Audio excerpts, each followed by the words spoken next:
চাঁপাইনবাবগঞ্জের শিবগঞ্জ সীমান্তে BGB BSF এর মধ্যে উত্তেজনা যেন থামছেই না। পুরো জানুয়ারি জুড়েই সীমান্তে বিরাজ করছে উস্কানিমূলক পরিস্থিতি। এর মধ্যে আবার গুলি ছুড়ছে ভারতীয় সীমান্তরক্ষীরা। এতে দুদেশের মধ্যে বাড়ছে টানাপোড়েন।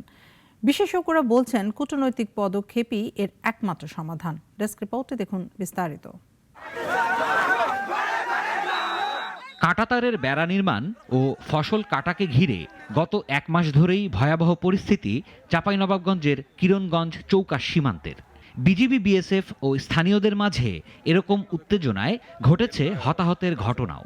গত 11 জানুয়ারি আজমতপুর ও 25 জানুয়ারি তেলকুপি সীমান্তে বিএসএফের গুলিতে আহত হয়েছেন শহীদুল, মিজানুর ও হাবিল নামে 3 যুবক।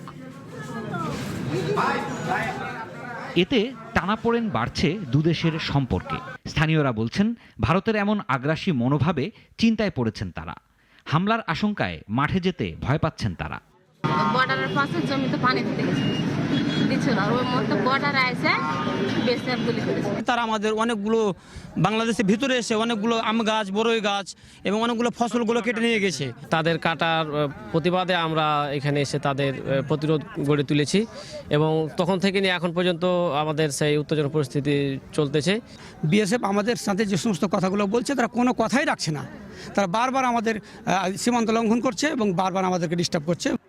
এদিকে সীমান্তে উদ্ভূত পরিস্থিতিতে উদ্বিগ্ন সচেতন মহল। কূটনৈতিকভাবে সমস্যা সমাধানের পরামর্শ তাদের।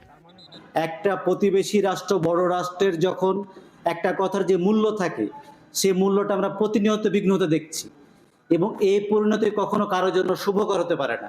বাংলাদেশ ভর্তি সকল সীমান্তে উত্তেজনামূলক পরিস্থিতি। সেই পরিস্থিতিতে বাংলাদেশ সরকারের উচিত আলোচনার সাপেক্ষে সকল সমস্যার সমাধান করা, নিরসন করা। এই সরকার পরিবর্তনের মধ্য দিয়ে দক্ষিণ এশিয়ার যে জিওপলিটিক্স, আঞ্চলিক জিওপলিটিক্স, সেটা যে পরিবর্তন হয়েছে এবং সেটার সাথে যে গ্লোবাল পলিটিক্স যুক্ত হয়েছে, তারই অংশ হিসেবে হয়তোবা উভয় সরকারের মধ্যে একটা কনফিউশন তৈরি হয়েছে। বিএসএফ আন্তর্জাতিক আইন লঙ্ঘন করেছে জানিয়ে স্থানীয়দের ধৈর্য ধরার পরামর্শ দিলেন বিজিবি কর্মকর্তারা। বিভিন্ন মব কন্ট্রোল করার জন্য ওরা সাউন্ড গ্রেনেড নিক্ষেপ করেছে, যেটা ওরা ইন্টারন্যাশনাল আইন যেটা আছে এটা ভঙ্গ করেছে। তো এই ব্যাপারে আমি আমার মহাপরিচালককে বিস্তারিত ঘটনা বর্ণনা করেছি এবং আমি আশা করি আমাদের বিজিবির হেডকোয়ার্টার এবং বিএসএফ হেডকোয়ার্টারের উচ্চ পর্যায়ে তারা একটা আলোচনা করবেন। চাঁপাইনবাবগঞ্জ জেলা জুড়ে সীমান্ত রয়েছে 179.3 কিলোমিটার, যার মধ্যে অরক্ষিত 53 কিলোমিটার সীমান্তে চলছে এই সহিংসতা। সিরাজুম মনির শুভ, নাগরিক।